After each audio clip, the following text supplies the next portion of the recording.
Bueno, vamos allá con el capítulo 20. De aquí hay algunas cosas que me parecen interesantes destacar. Y os comento. Aquí lo que nos encontramos es un capítulo corto, es este viaje que hacen Abraham y Sara a Gerar y ahí se encuentran con ese rey de Gerar, Abimelech. De primeras, este viaje podría ser por una hambruna, por circunstancias a nivel de esto, de pastos, de necesidades para el ganado. Ellos irían desde la zona alta de esa parte de Judea hacia el sur, hacia la zona del Negev, una zona más llana que tendría más pastos, aunque sea una zona desértica, pero bueno, es una zona más llana y según las circunstancias ahí tendría más posibilidades de mantenerse. Estaba también más cerca de Egipto. Bien, la cuestión es que entonces aquí lo que vemos es una situación que claramente nos recuerda a otra situación que hemos visto en el capítulo 12. Es la misma situación. Se hacen pasar por hermanos. Teníamos en el capítulo 12 ese mismo caso cuando estaban en Egipto, también buscando algún medio de subsistencia.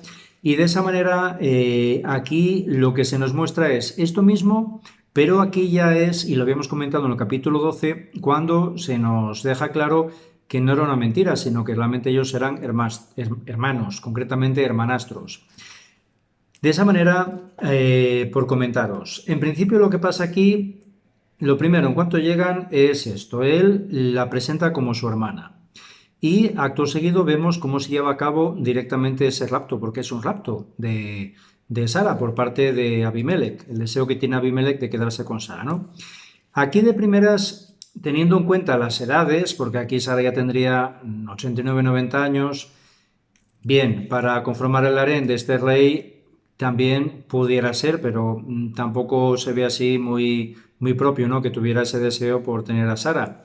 Tenemos que tener en cuenta que aquí, como hemos comentado ya en otras ocasiones en la Biblia, incluso en los Evangelios, claramente también en los Evangelios, no solo en el Antiguo Testamento, no tenemos que ceñirnos a una narración totalmente lineal a nivel cronológico, porque muchas veces no es el caso. En los Evangelios, ya lo hemos comentado, se ve también muy claro.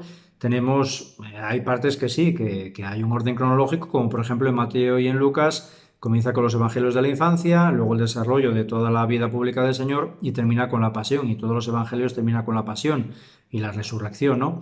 Ahí esa parte, digamos que tiene un mayor sentido a nivel cronológico. Pero luego, entre medias, dentro de la vida pública del Señor, ahí hay saltos para atrás y para adelante, porque lo que se busca no es, nosotros tenemos esa mentalidad de nuestra cultura de que le damos muchísima importancia al sentido cronológico en una narración, pero en aquellos tiempos no era tanto así y además el sentido no es tanto de relatar pues una historia, sino de, digamos, de darle un sentido teológico a unos hechos, con lo cual en los evangelios se ve claro cómo hay inclusiones en diferentes pasajes precisamente para darle un sentido más teológico y que tenga un orden pues más buscando lo que busca la palabra de Dios, ¿no? En este caso, entonces, igualmente, hay un sentido también cronológico en la narración, pero no tenemos que verlo tan literal como nosotros lo vemos en nuestra cultura. De esta manera, en este pasaje, en este capítulo 20, podría ser perfectamente, y se plantea que sea una inclusión, porque justamente, digamos que va aquí como encasquetado entre el capítulo, los capítulos anteriores, 18 y 19, cuando se habla de primeras comienza con esa, sí, 18 y 19, ¿no? Con esa visita de estos seres misteriosos, ¿no? De estos personajes, estos tres hombres, esta representación divina a Abraham y Sara les muestran que va a ser madre, que ella sí va a ser madre, ¿no? Y luego inmediatamente después, el capítulo 21, pues ya es cuando se lleva a cabo ese nacimiento. Bien, y entre medias aparece esto. Esto tendría sentido, por un lado, porque aquí luego se nos va a hablar, acto seguido, en el siguiente capítulo, de este Abimelech. Entonces aquí es también como una introducción a quién es este Abimelech. Igualmente, en el capítulo 26, ya con Isaac, también se va a seguir hablando de un tal Abimelech. Igualmente no tenemos que plantearnos que sea el mismo Abimelech el que aparece aquí con Abraham y con Sara y el que luego aparecerá con Isaac, porque podría ser dentro de esa dinastía. Es como, bueno, pues hay diferentes leyes, igual que los Herodes, ¿no? Diferentes leyes que llevaban ese mismo nombre y de esa manera no tendría por qué ser el mismo, sino que podrían ser padre, hijo o parientes. Hay que tener en cuenta que Abimelech, como aparece en el capítulo siguiente y en el capítulo 26, era filisteo. Y el significado de Abimelech de por sí es mi padre es rey, es decir, es un nombre muy genérico. Bien, o podría ser también hijo de Milk, que Milk sería una divinidad cananea, filistea de ese área. Bien, la cuestión es que es un nombre bastante genérico. La cuestión entonces, en síntesis, que esto podría ser perfectamente una inclusión y esto se podría estar refiriendo a un hecho anterior que habría ocurrido antes de toda esta situación con Abraham y con Sara, cuando ya les anuncia pues esta manifestación divina que van a ser padres y toda la situación de Sodoma y Gomorra. Además, también teniendo en cuenta que está cayendo Abraham en el mismo error que había caído en el capítulo 12. Aquí digamos que ya aparece una mayor madurez en Abraham, ¿no? Para volver a caer en ese mismo error. Esto, en principio, sería como una inclusión de un hecho bastante anterior que estaría bastante vinculado con el capítulo 12, ¿vale? Con ese mismo error que lleva a cabo Abraham. ¿Por qué Abraham va manifestando esto? Porque además lo dice claramente, ¿no? Decía Abraham de Sara, su mujer, esta es mi hermana. Y luego va diciendo en el capítulo...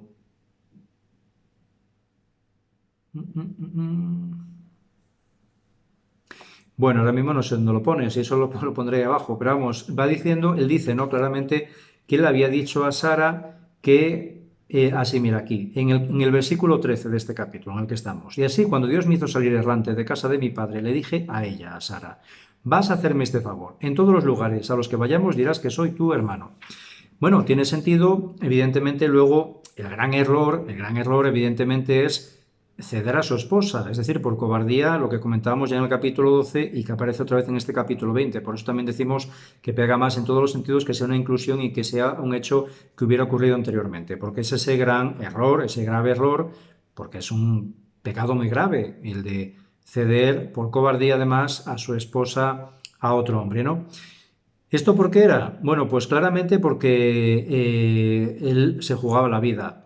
Hay que tener en cuenta aquí la gravedad del adulterio. El adulterio para estas culturas era un hecho gravísimo, era un hecho gravísimo.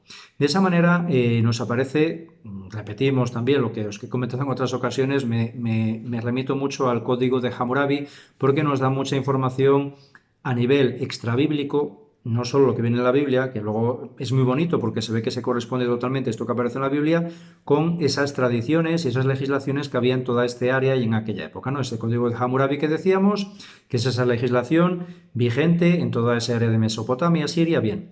Bueno, pues en el código de Hammurabi, en el punto 129, aparece que los dos cómplices del adulterio, de un adulterio, deben ser arrojados al agua, es decir, tanto el hombre como la mujer, deben de morir ahogados.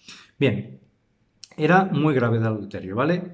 Esto aparecía en toda esa área, también entre los filisteos, también entre los egipcios, en toda esa área del Oriente Medio y demás, era gravísimo el adulterio. Bien, entonces, la cuestión es que ante el deseo de un hombre poderoso, como podía ser este Abimelech, por ejemplo, ¿no? En Egipto, si él no podía cometer adulterio, porque él incluso, aunque fuera un hombre poderoso, se jugaba la vida por el pecado tan grave que era, ¿no? Bien, entonces, digamos que destruía el honor de ese hombre, no solo el de la mujer, sino también de ese hombre. Entonces, la cuestión es que si mataba al marido, la mujer quedaba viuda y ya estaba, ya no había delito. No había delito porque el hombre ya no existía, ¿no? Con lo cual, eso no era tan grave. Matar al marido, bueno, pues podía ser pasable. La cuestión era directamente no quitar al marido a su esposa. Bien, entonces, el tema es que por eso se entiende que Abraham, se ve claramente que Sara, pues debe ser una mujer muy llamativa, y Abraham entonces constantemente está diciendo en cuanto van a otros pueblos, ya fuera Egipto, ya fuera aquí en este caso en Gerar, él muestra siempre lo mismo, que es una verdad, como dice después, porque lo dice luego en el... A ver si no lo encuentro. Sí, en el versículo 12. Además es verdad que era mi hermana por parte de padre, pero no por parte de madre, cuando la tomé por esposa. Bien, entonces, esto era cierto, eran hermanastros. De esa manera, él no metía y digamos que salvaba la vida en caso de que se la quisieran llevar. Bueno, esa es la cuestión, ¿no? Esto de todas formas lo vemos incluso mucho después, porque recordamos unos cuantos siglos después, en el siglo X antes de Cristo, con el rey David, exactamente lo mismo. Él se encandila de Betsabé y cuando se va a descubrir el adulterio porque ella está embarazada, ¿qué es lo que hace él? Lo mismo. Bueno, pues digamos que lucubra una situación para que muera Elías, Urías. Evidentemente, en el fondo lo mismo, mata. Para el caso, él mata a Urías porque le manda matar, ¿no? Le pone en una situación que sabe que va a morir. Con lo cual, es la misma situación. Quitamos al marido de en medio y ya no hay adulterio. Si marido, me caso con la mujer. Bien, pues esto que vemos incluso en los tiempos de David y con el ungido David, pues esto es lo que se teme aquí a Abraham, ¿vale? ¿Qué más os digo de aquí? En relación a esto de que sean hermanastros, esto también es un poco vinculado en lo que veíamos en el capítulo anterior, cuando hablábamos de Lot y de sus hijas. Evidentemente era una barbaridad, ¿no? Esa relación de las hijas con su padre. Pero tenemos que tener en cuenta lo que decíamos, que dentro de estas tribus clánicas era muy importante esa consanguinidad. No estaba mal visto, sino al revés, estaba bien visto porque, con unos límites, claro, porque de esa manera se podía preservar la pureza del clan, la pureza de la tribu. Esto incluso en Egipto. En Egipto, en el Egipto clásico, con los faraones, era muy habitual que el faraón buscara esposas entre sus hermanastras, precisamente para preservar esa pureza, en ese caso también a nivel de sangre real. Bien, esto, como os digo, estaba bien visto, era muy lógico, con salvedades. Como decimos, por ejemplo, aquí estamos hablando de hermanastros, no de hermanos biológicos, de padre y madre, ¿no? Entre padre, madre, hijos, hijas, tampoco daba lugar. Pero en este caso de hermanastros sí daba lugar, hermanastros o primos o similares. Esto de todas formas, que aparece así en estas sociedades tribales y aparece muy claramente en esta época patriarcal, era normal y corriente. Luego ya, a partir de Moisés, la voluntad de Dios es que cambie radicalmente, pasa justamente al polo opuesto. De esa manera os leo aquí en el Levítico, un poquito más adelante aquí en el Pentateuco, en el Levítico capítulo 18, versículo 6 dice, ahí está hablando, dice, ninguno de vosotros se acerque a una consanguínea suya para descubrir su desnudez. Yo soy el Señor. Aquí ella rompe con esas relaciones consanguíneas. Y además precisa luego en el versículo 9, capítulo 18 de Levítico, no descubrirás la desnudez de tu hermana por parte de padre o por parte de madre, es decir, hermanastra, nacida en casa o fuera de ella. Y más adelante, también en el Levítico, capítulo 20, versículo 17, si alguien toma por esposa a su hermana por parte de padre o por parte de madre y ve la desnudez de ella y ella ve la desnudez de él, es algo vergonzoso. Y en Deuteronomio aún es mucho más claro Dios cuando dice en el capítulo 27, versículo 22. Maldito quien se acueste con su hermana, hija de su padre o hija de su madre. Y todo el pueblo dirá amén. Y luego más adelante también entre los profetas, también el Señor manifestará esto mismo. Así en Ezequiel, por ejemplo, capítulo 22, versículo 11, uno comete adulterio con la mujer de su prójimo, otro profana con obscenidades a su propia nuera, un tercero violenta a su hermana, hija de su padre.